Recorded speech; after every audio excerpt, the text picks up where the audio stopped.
Personne ne sut jamais qui fut le premier à détourner le regard.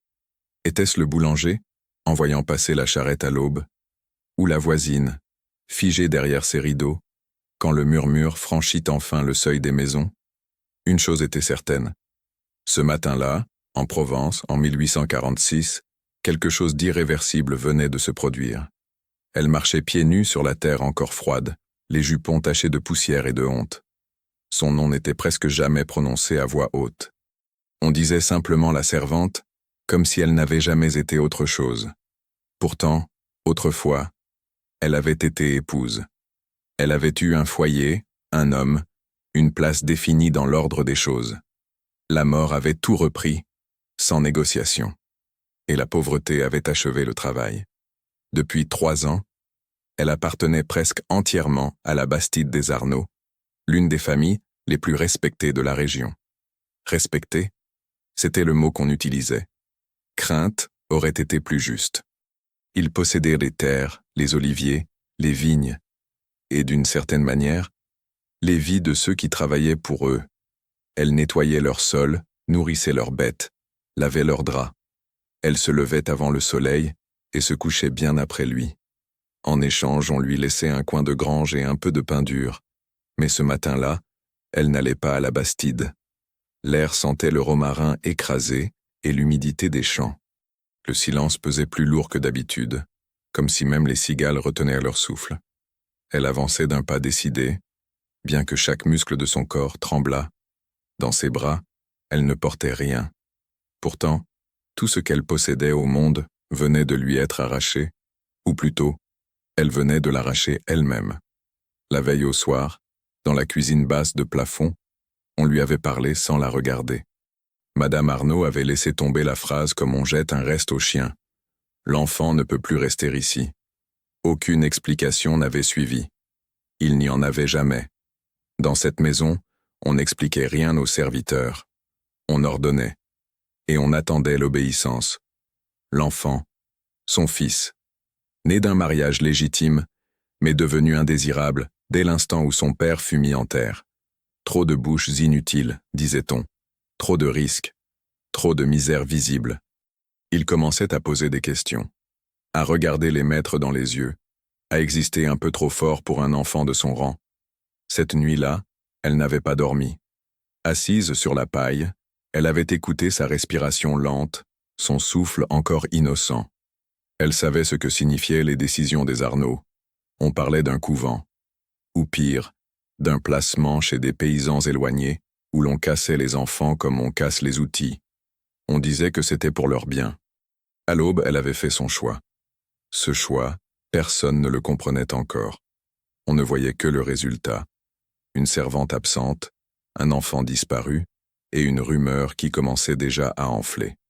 Dans les ruelles étroites du village, les regards se croisaient, inquiets, avides.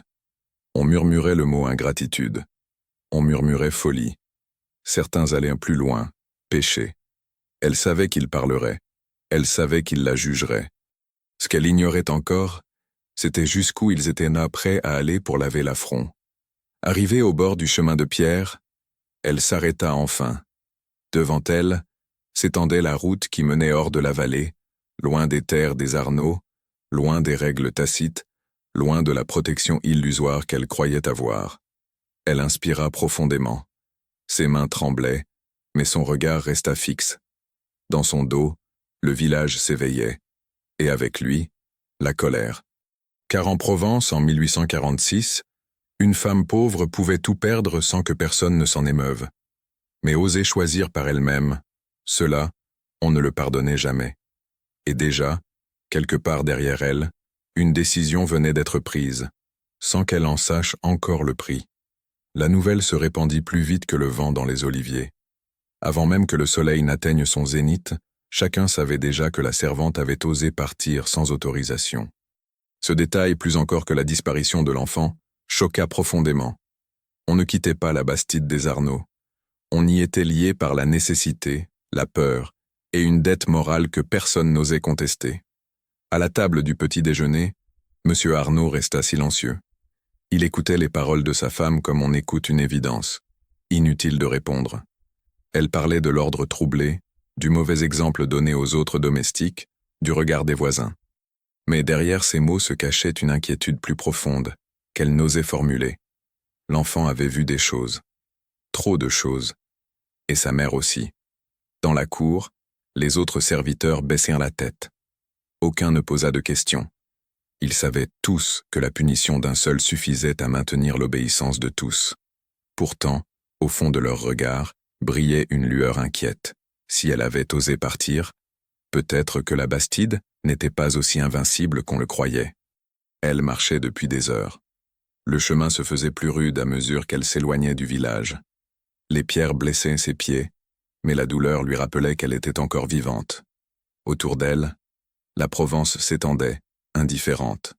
Collines brûlées de soleil, champs abandonnés, mâts isolés. Elle ne savait pas exactement où elle allait.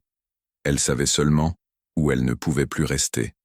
La nuit précédente revenait sans cesse dans son esprit. Les paroles de Madame Arnaud. Le regard du fils aîné, trop insistant, trop curieux. Les silences lourds dans les couloirs. Et puis cette proposition murmurée, presque aimable, qui l'avait glacée. L'enfant pourrait être mieux placé ailleurs, si tu te montres raisonnable. Raisonnable. Ce mot avait scellé sa décision. À l'entrée d'un hameau, elle s'arrêta pour reprendre son souffle. Une vieille femme la dévisagea, reconnaissant aussitôt la misère. Elle lui offrit un peu d'eau, sans poser de questions. Mais lorsque la servante demanda si quelqu'un pouvait accueillir un enfant pour quelques jours, le visage se ferma. On n'hébergeait pas les problèmes des autres. Encore moins ceux qui venaient d'une maison puissante. Les regards changeaient dès qu'on mentionnait les Arnaud. La peur passait avant la charité. Pendant ce temps, au village, le curé fut informé. Il fronça les sourcils, parla de désordre moral, de devoir maternel mal compris. On évoqua la nécessité de retrouver l'enfant, pour son salut. Certains proposaient déjà d'alerter la gendarmerie. D'autres suggéraient une solution plus discrète. Dans les salons feutrés, on préférait régler les affaires honteuses loin des regards officiels. Elle sentit, sans les voir, les fils se resserrer autour d'elle. À la tombée du jour, elle trouva refuge dans une grange abandonnée. Le bois sentait la moisissure et l'oubli. Elle s'assit contre un mur, les genoux ramenés contre sa poitrine. Pour la première fois depuis l'aube, les larmes coulèrent. Non de regret, mais de lucidité. Elle avait cru pouvoir partir sans être suivie. Elle avait sous-estimé l'orgueil blessé des puissants. Un bruit, dehors. Elle se figea. Des voix d'hommes, étouffées. Le craquement de pas sur le gravier. Son cœur se mit à battre si fort qu'elle craignit qu'on l'entende. Elle pensa à son fils caché plus loin, confié pour quelques heures à une âme charitable qu'elle n'était pas sûre de revoir. Elle pensa à ce qu'on ferait de lui si on le retrouvait avant elle. Les voix s'éloignèrent finalement. Peut-être n'étaient-elles que des voyageurs. Peut-être autre chose. Elle n'osa pas sortir. Au loin, une cloche sonna. Le village priait pour le retour de l'ordre. Pas pour elle. Dans l'obscurité grandissante, elle comprit une vérité terrible. Ce qu'elle avait fait ne serait jamais perçu comme un acte d'amour, mais comme une insubordination. Et pour cela, on ne la poursuivrait pas seulement pour retrouver l'enfant, mais pour faire un exemple. Et quelque part, déjà, un nom était murmuré comme solution définitive. Le scandale ne surgit pas d'un coup. Il mûrit lentement, comme un fruit pourri qu'on laisse volontairement au soleil. 2 jours après la fuite, la Provence tout entière semblait déjà avoir rendu son verdict, sans procès et sans défense possible. Sur la place du village, les conversations changèrent de ton. On ne murmurait plus, on affirmait. La servante avait trahi la confiance de ses maîtres. Elle avait abusé de leur charité. Certains ajoutaient qu'elle avait probablement menti sur les intentions des Arnaud, car une famille si respectable ne pouvait être injuste. D'autres, plus cruels, disaient qu'une femme de cette condition n'était pas faite pour élever un enfant correctement. Le scandale, au fond, rassurait. Il confirmait l'ordre naturel des choses. Chez les Arnaud, la maison retrouvait son agitation maîtrisée. Monsieur Arnaud recevait des notables, assis droit, les mains jointes, le regard grave. Il parlait peu, mais chaque silence était interprété comme une preuve de dignité offensée. Madame Arnaud, elle, s'indignait plus ouvertement. Elle parlait de déshonneur, de contagion morale. Ce n'était pas seulement une servante qui avait fui, c'était une limite sociale qui avait été franchie. Car l'enfant avait grandi sous leur toit. Il avait entendu, vu, compris. Et cela inquiétait plus que tout le reste. Le dimanche suivant, l'église fut pleine comme aux grandes fêtes. Le curé monta lentement en chaire. Sa voix était douce, presque compatissante. Il parla des dangers de l'orgueil maternel, de femmes égarées par des instincts mal dirigés.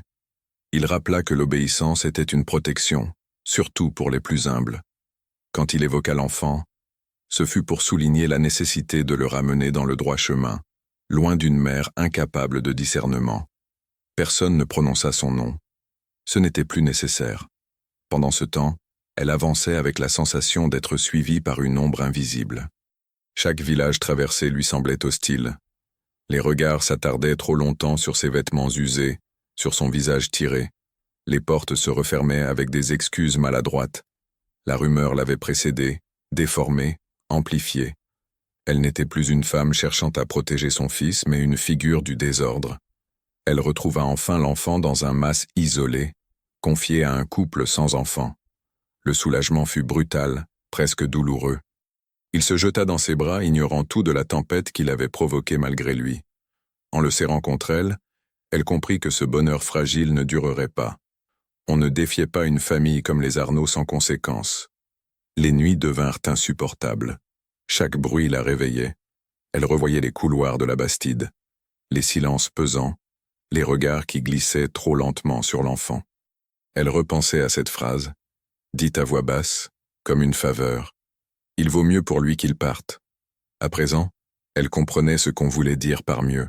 Au village, l'impatience grandissait. Certains réclamaient l'intervention des autorités. D'autres préféraient éviter un scandale officiel qui pourrait éclabousser des noms respectables. Une solution intermédiaire fut évoquée. Retrouver la servante, récupérer l'enfant et faire taire l'affaire. Discrètement. Définitivement. Un homme fut choisi, puis un autre. On ne parlait pas de chasse, mais c'en était une. Le troisième soir, au mas, alors qu'elle préparait un maigre repas, un bruit sec résonna contre la porte. 3 coups, espacés, assurés. Elle se figea. L'enfant leva les yeux, inquiet. Elle sentit son cœur battre si fort qu'elle en eut la nausée. Une voix s'éleva, calme, presque bienveillante. On se présenta. On dit venir pour discuter. Pour le bien de tous. On promit qu'il n'y aurait pas de conflit si elle acceptait de coopérer. Elle s'approcha lentement de la porte. Dans l'entrebâillement, à la lueur vacillante, elle reconnut le visage. Ce n'était ni un gendarme, ni un étranger. C'était quelqu'un de la Bastide.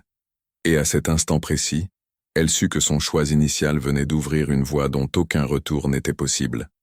Il ne porta pas d'arme visible. C'est cela, plus que tout, qui la troubla. L'homme se tenait droit sur le seuil, le chapeau à la main, comme s'il venait demander l'aumône plutôt que reprendre un enfant. Son visage lui était trop familier. Elle l'avait vu 100 fois traverser la cour de la Bastide, obéir sans discuter, transmettre des ordres sans jamais les commenter. Il parla doucement. Il dit que la situation avait pris des proportions regrettables, que les Arnaud souhaitaient éviter le pire, que personne n'avait intérêt à ce que l'affaire s'envenime. Ces mots étaient choisis, polis, presque compatissants. Mais derrière chaque phrase, elle sentait la contrainte, invisible et implacable. Elle refusa d'ouvrir davantage la porte. Il n'insista pas. Il expliqua seulement ce que tout le monde attendait d'elle. Rendre l'enfant, revenir, se soumettre à la décision prise pour elle.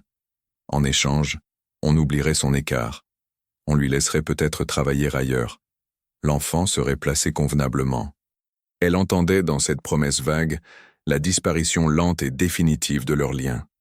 Elle pensa à son fils, silencieux derrière elle, trop jeune pour comprendre la violence feutrée de cette négociation. Elle pensa à ce que signifierait céder, reconnaître qu'elle n'avait jamais eu le droit de choisir. Elle dit non. L'homme soupira, comme on le fait face à une évidence décevante. Il se retira sans menace. Mais avant de partir, il la regarda longuement. Dans ses yeux, elle lut quelque chose de plus grave que la colère, la certitude que d'autres viendraient, moins patients. La nuit suivante fut lourde, oppressante. Le mas semblait respirer avec difficulté. Elle parla longuement à son fils, sans entrer dans les détails. Elle lui dit qu'il devrait bientôt se séparer, peut-être pour un temps. Elle lui demanda d'être courageux. Les mots lui brûlèrent la bouche. À l'aube, elle prit une décision. Elle laissa l'enfant au couple, avec des instructions précises et une supplique muette dans le regard. Puis elle repartit seule, avant que le jour ne soit pleinement levé. Elle savait où elle allait, là où tout avait commencé, là où sa présence provoquerait le plus de malaise. Au village, son retour fut un choc. On la vit traverser la place, droite, sans baisser les yeux. Les conversations s'arrêtèrent net. Certains reculèrent, comme si elle portait une maladie. D'autres observaient avec une curiosité cruelle.